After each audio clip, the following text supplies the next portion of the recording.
So, in this video, I need to talk about something that I think may stir up a little bit of controversy, but I think it's an important topic to bring up on all fronts, whether that's mixing, whether that's buying a microphone, whether that's doing voiceover. I think it applies to everything. See, I want to cover these sort of questions like what kind of microphone is best for vocals, what kind of microphone is best for acoustic guitar, what kind of EQ curve should I shoot for whenever I'm mixing for voiceover, what kind of EQ curve should I shoot for whenever I'm mixing for lead vocals, drums, etc. Basically, any statement that implies some sort of definitive answer.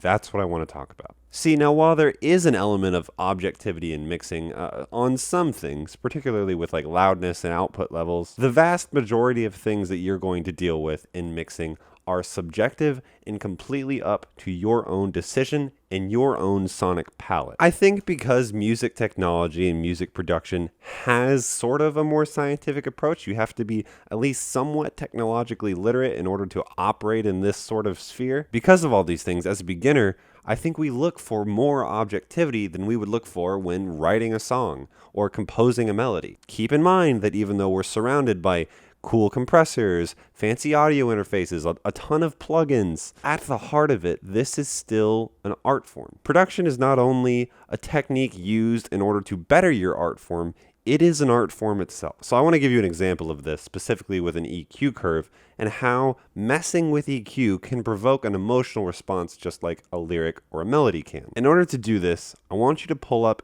Exit Music by Radiohead. Now I can't show the song in here, so I want you to open up another tab, and I want you to listen from 23 seconds to 51 seconds. That's part of the first verse. Listen to it, come back, do it in a new tab, because I know if you switch off this video, you're never coming back. And I will wait here.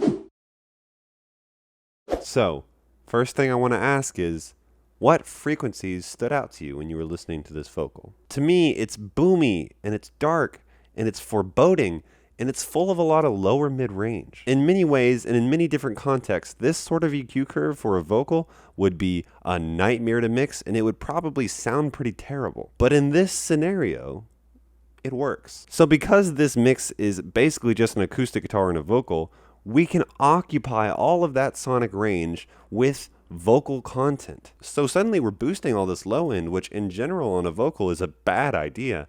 But in this scenario, it's got enough space to breathe that it sounds authoritarian, dark, and foreboding. Now, Thom Yorke's voice is not really known for these range of frequencies. Now, he's got a pretty high voice, and typically his voice is mixed in such a way that it's accenting the features of his voice that, might make it more bright, might make it more easy to hear on top of a mix. But with this choice, with this sort of avant-garde EQ decisions, it's just so much more powerful in this context. Rather than thinking of the proper EQ to use, in this scenario, we're guiding the EQ towards an emotional response, and in this case, it's kind of a dark, huge vocal. Now, this same line of thinking can apply to choosing a microphone for a specific song. It's not which mic is best for vocals, it's what tone do you want from this microphone. Do you have a high voice? Well, then do you want that voice to be even brighter sounding, therefore accenting your higher voice even more? Do you want a darker, warmer tone? Do you want to make your high voice seem maybe a little bit more authoritarian,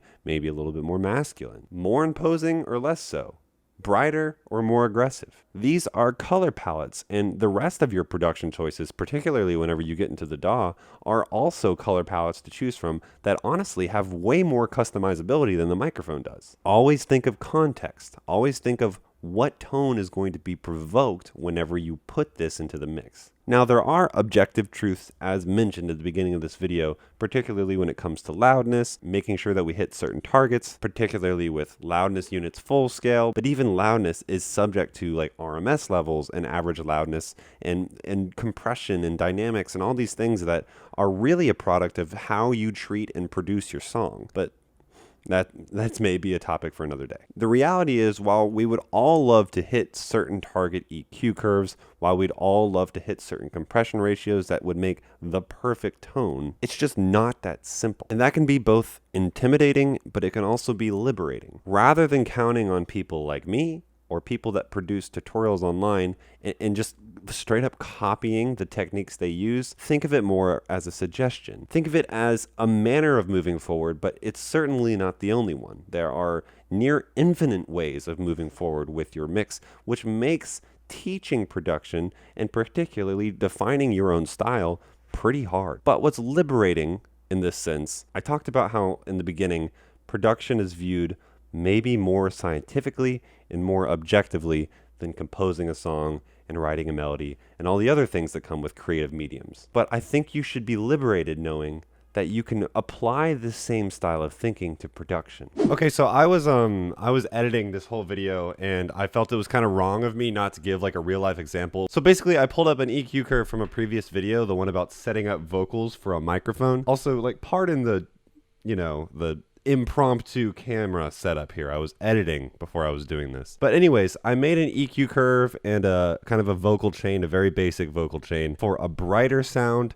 and a darker sound to exhibit that both of these work in different contexts. It's not necessarily about making a whole vocal chain and that's the absolute perfect vocal chain that you should use every time. It's just not that easy. There is no definitive answer. This is a creative art and you have to make your own creative decisions. So let's hear both of these in context. I'll turn the chain on and off as we go too. We're going to start with the bright vocal one. Also, you guys probably already know him, but this is Ethan. Go check him out on Instagram whenever you get the chance. I've been walking all the halls I used to crawl, and I've been singing all the songs that made me tall. I hear my not-so-baby brother on the other side of dusty bedroom walls. Okay, so you saw me make some adjustments there. I just did the mix on monitors and I'm hearing the mix for the first time on headphones now, which, as you guys probably already know, they each tell a completely different story. So pardon me if I make some adjustments as I go. So let's check out the EQ curve on that. If we see it, it's a rather traditional EQ curve for pop vocals. We have a low cut at the 50 hertz, and then we have a high shelf starting at the 5K and going all the way up to 20K with some slight boosts in the fundamental frequencies around 200 hertz and a little bit more of an aggressive boost in the upper mid-range. Basically what I'm saying is we are really emphasizing the high-end, the sparkly things. This is further emphasized through compression. Yeah, I've got the R-Comp doing a little bit more of the clinical side of compression with a really slow release to make sure we capture all of those vowel sounds, and then also at a ratio of around 3.8 to 1. I've got my favorite Slate compressor doing the more interesting things about compression, bringing out the smoothness in his vocals, and then that's all going through Slate's fresh air at the end to give it that high-end response.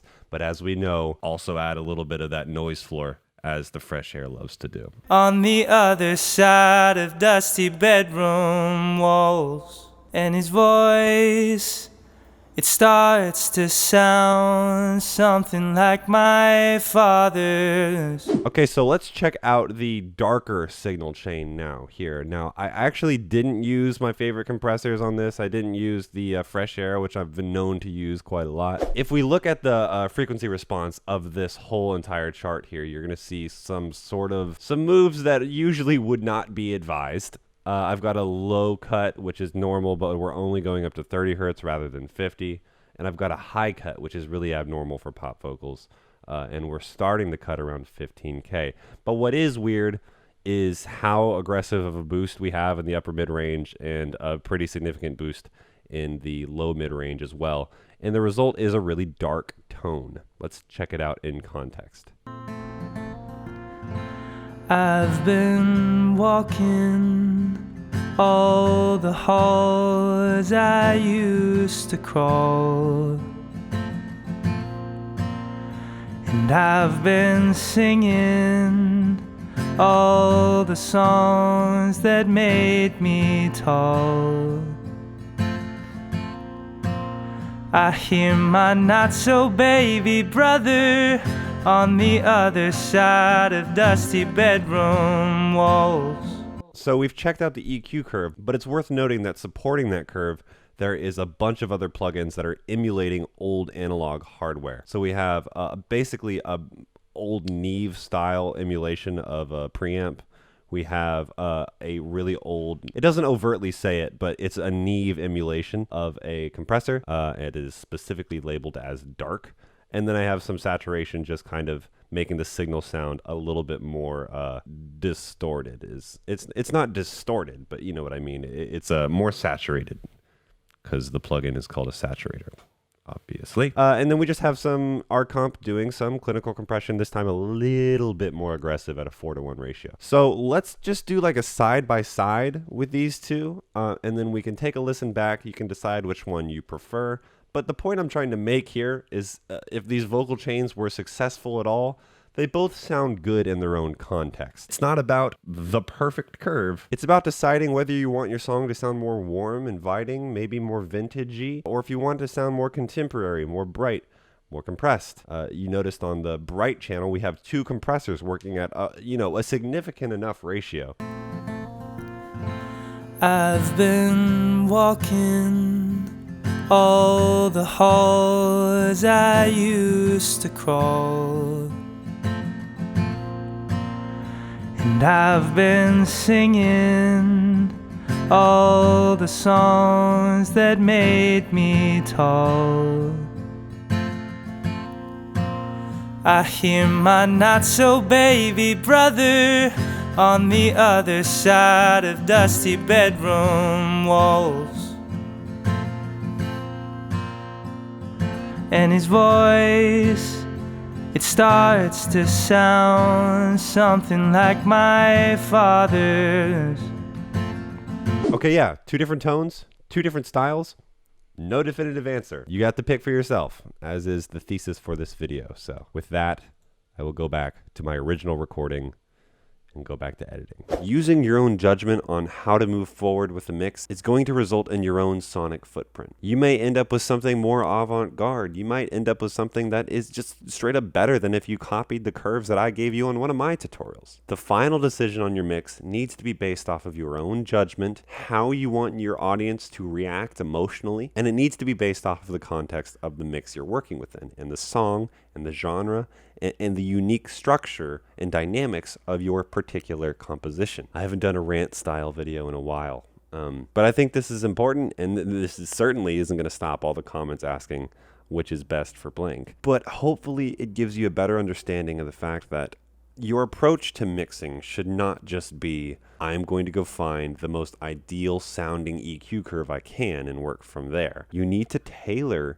each individual mix to the tone and the feel of the song itself. Anyways, I guess I'll just do the outro. If you want to follow me on Instagram at @RealAudiohaze, that is the best way to contact me and have like an actual conversation as comments get more and more populous. If you'd like to work on a project with me, if you'd like to learn lessons, if you want to do a voiceover project, I'm available for all those. You can email me at realaudiohaze@gmail.com. And that is all. I'll see you in the next video. Goodbye.